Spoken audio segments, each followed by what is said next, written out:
Welcome, rugby fans. It's late on a Friday night in New Zealand, so I'm going to do my best. You know what? I'm going to do my best to keep this quite brief. Now, I might fail. I might fall on my face. I might become the colour of my clothing and be blue. But if that's the case, then at least I've tried and at least I've given it my best. Tomorrow, the All Blacks take on the Wallabies from Dunedin inside the click-click, as I am prone to call it. Some may describe it as a lunchbox or a hothouse. The plastic fantastic, KZ7. It's, of course, see-through. And so the sun, if there's sun or the cloud or the light, let's just go with light, will be shining bright or emanating, penetrating through. And afternoon rugby means that conditions will be ideal. The teams have been named, and the All Blacks have made a number of changes. I think I went through their lineup, but I can read them for you if you want. Maybe I'll read them for you. I've got allblacks.com here, who've got a preview. Got some really good details in there. The referee's Carl Dixon, another Englishman. So I will pass there. Last week, 38-7 to the All Blacks. Scoreboard flattered them, I believe, in terms of this, what the accounting of the play. If you look at the play in terms of what transpired, then I think the gap wasn't as wide as that. And that's both maybe encouraging, you could say, or consoling for the Wallabies, but also potentially scary because if the All Blacks have played better, then what would the scoreboard have shown? So the All Blacks lineup is starting from loose head, Tamaiti Williams. At hooker, Samisoni Takiaho. At tight head prop is Nepo Lalala. Brodie Retallick and Sam Whitelock form the locking combination, and they continue this partnership that started so many years ago, their last test match in New Zealand. Sam Finau, blindside flank, is on test debut. Sam Cane, captaining the side, is back after his little spell, and Adi Sevilla, who captained last week, is in the boot. Finlay Christie, a man who I think in this test match, I look at him as one who has the most to play for in this test match, because I have a sneaking suspicion, and I don't know, it could be totally wrong, but I have a sneaking suspicion that Brad Weber and he are very, very close. And this test match has been given to Finlay Christie to ask him to step up, ask him to perform like you want to be on that Rugby World Cup, like you want to be in that Rugby World Cup squad, like we can trust you. My own feeling is Cam Roigard is the bench player and is offers so much coming on, but if I'm starting, it's Aaron Smith, and I'm not with Finlay Christie yet. He could get there. He may prove that he has that, but if you're asking me at this point, I would have Brad Weber in my Rugby World Cup squad. So a lot to play for Finlay Christie. D. Mac McKenzie, well, he's going to be there. Lester Whanganuku on the left wing, which is good to see him back. I expect him to be in the Rugby World Cup squad, not only because of his season, but also about his ability to cover other positions. So he has that string to his bow. Anton Leonard-Brown and Braden Enor in the midfield. Sean Stevenson on debut. And Will Jordan. When I roll over Jordan. Okay, I was in the key of tone deaf. I apologise for that. But that's what I'm prone to say when Will Jordan gets the ball. It's just the excitement of seeing the man run. I know. Could be a little bit sad. The reserves are Dane Coles. Last test match again. Ofa Tongafasi. Could be pressure on him. Fletcher Null. Good to see him back after an injury run. Tupu Vai. He's been playing well. Luke Jacobson. Loose forward cover. Aaron Smith. Another. Richie Moanga and Dallas McLeod on test debut. And so that is the All Blacks. A lot of new names, a lot of new combinations.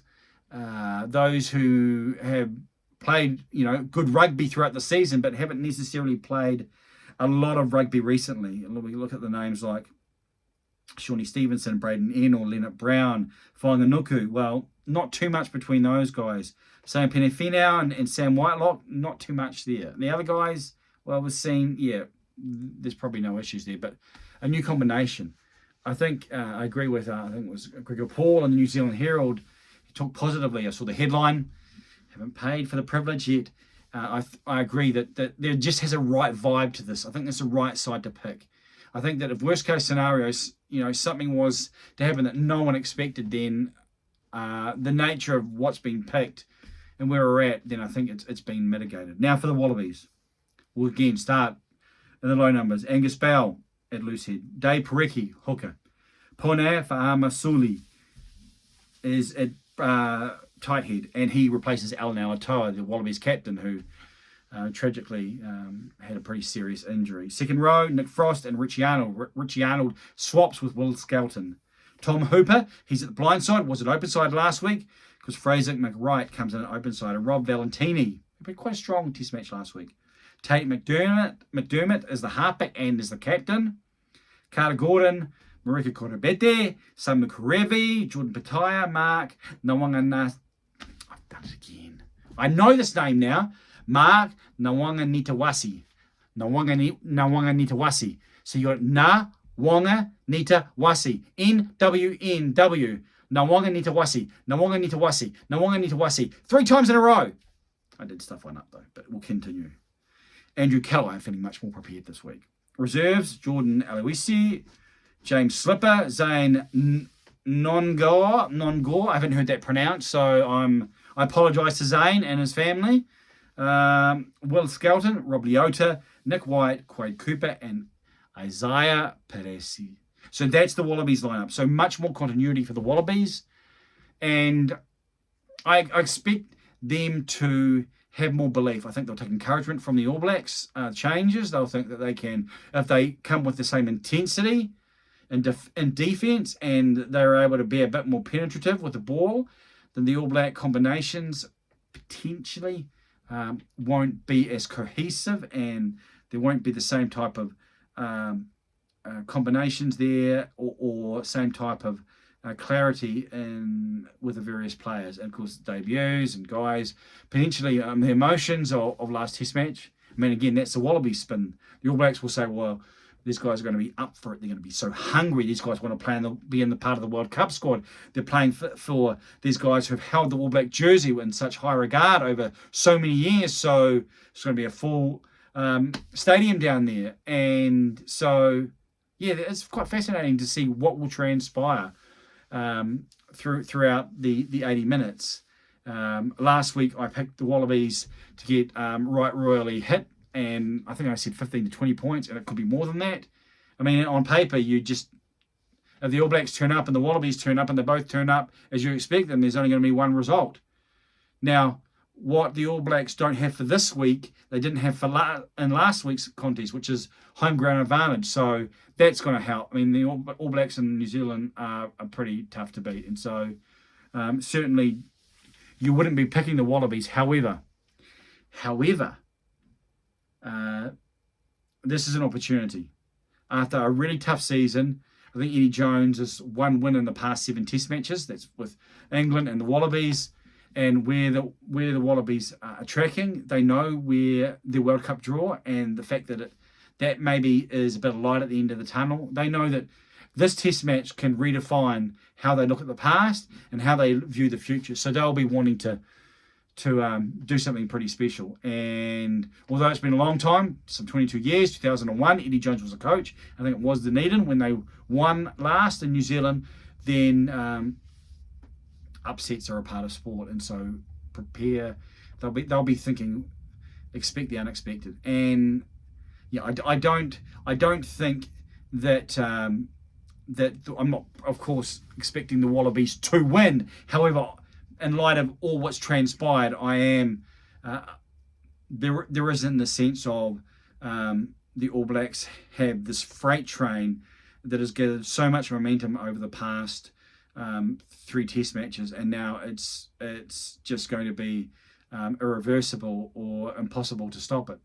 And of course, they don't necessarily need that, and they come and do something that's even more outstanding. I think that if they're able to have forward control, then that's the key part. I think that's where the Wallabies, in light of the conditions, in light of being indoors, they want to be. They would like to see the All Blacks play festival rugby. The All Black full pack need to buckle down and follow through and continue the trajectory of where the All Blacks forwards have been heading in the early part of 2023, and just pedal to the metal, continue with really acute running angles, straight up the guts. Sammy Penifina should be told, this is what we want you to do. You get the ball and you run up and down, north to south, and you run hard, you run straight, and you do it again and again and again. And if he does that, then he should have a successful test match. And the All Blacks probably need that, really. I mean, Tamaiti Williams can potentially be used, and Sammy Penny, we obviously talked about Sammy Penny Whenau, the other Sammy Sony Takiaho. Those are the ones who, with ball in hand, those three individuals. Like Retallick has it, used Whitelock, but not so much. Sam Cane, Adi Severe, of course, does it, but it's quite fascinating to consider what will transpire. So what do you think is going to happen? I'm just looking at the clock and it's now 10 minutes. So I've talked for a long time, really. And some people say that I say it best when I say nothing at all, but I don't think you really come to this YouTube channel to look at a video of me just sitting in front of the camera and showing my best angles. And I know there's a bit more facial hair, it's growing, a bit of grey, it's children. Life. So I've offered some thoughts. What do you think is going to happen? The matchup I'm looking forward to, I think, what am I looking forward to in this contest? Well, let's look at the names. I was actually, last weekend, the two marks were actually quite interesting. Nawonga Nitawasi and Talia. Those two had quite a bit of a duel, but they play quite similarly, up the middle. Nawonga Nitawasi was up there. He was doing very much the same. It's, again, interesting to see that dynamic. So he's in the 14 jersey, and number 11 jersey is Lester Whanganuku. So you may see another really interesting battle between those two. The front row competition between Tamaiti Williams and Pone Fa'amasili, that's going to be interesting. Fa'amasili is coming in, of course, at tight head and replacing Alan Alatoa. But I can imagine he and Williams will be energetic in their engagements, and it will be interesting to see how the battle was won.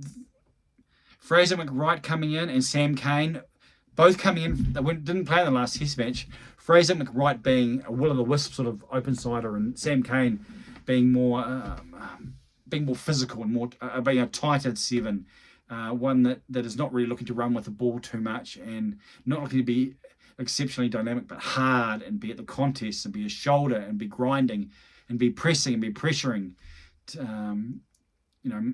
and much like, I guess, Brodie Retallick does at the breakdown as well. So some of the matchups I'm looking forward to, and it'll be interesting to see what it's like inside. So what is going to happen? What will happen? Will the All Blacks run away? Will this be like 47 versus say 17? Or will it be 45-32? Is it going to be really, really loose? I don't think the All Blacks, just thinking through, I don't think the All Blacks will go to that type of range. I think there's going to be too much motivation. So it could be similar for the All Blacks, but I expect the Wallabies to get a little bit closer than what the scoreboard was last week. So 31 points. Maybe it will be the 15 to 20 point this weekend. Maybe it'll be more. Who knows?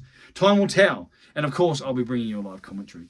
Well, it won't be live in the sense of I'll be recording it for you. And then you can play it as if it's just in a fresh contest because of the new angle and the descriptions and the environment that's created in this wonderful man cave, or maybe not. Of course, we're on our way to Rugby World Cup. Things are going to be happening. The goal was to create a bit of a change in here. You're seeing this side. Hopefully you'll see the other side, and it'll be more of a studio and a bit more maybe professional. But we're also going to be offering other content on the road and giving you so many reasons why you cannot but subscribe to this channel because of all the goodness, the rugby goodness that comes through iamjonnyking and the various things that I offer. So what do you think is going to happen? What do you think the score is going to be? Feel free to get back to me on any means or any means available, whether it be through the commentary section or comment section on social media, or send a pigeon. Smoke signals, maybe. I'm leaning back, I'm relaxing, it's Friday night, and I'm going to have a lot of talking over the weekend. I'm told that's not very helpful, actually, to move around, but hey, a bit of movement, variety, yeah, is the spice of life, someone has said. And, we all like to taste and see that something is good. So thank you for joining me. Again, subscribe. Connect with me on is it Twitter still? Z or whatever it is. Z, actually X. And the alphabet A. It's confusing. I mean, Z and X, they're really close. They've got quite close proximity. I mean, anyone can get confused with that. There's no need to laugh at me. Thank you for watching. I'm going to stop talking and so that you can carry on with your day. Wherever you are, may your rugby shine brightly and may your team win. Except if it's the Wallabies, because I'm a New Zealander, and why would I want the Wallabies to win? Sometimes, you people. Anyway, enough tomfoolery. I'm Johnny King here. Still in blue, but definitely all black on the inside. Shalom. Over and out.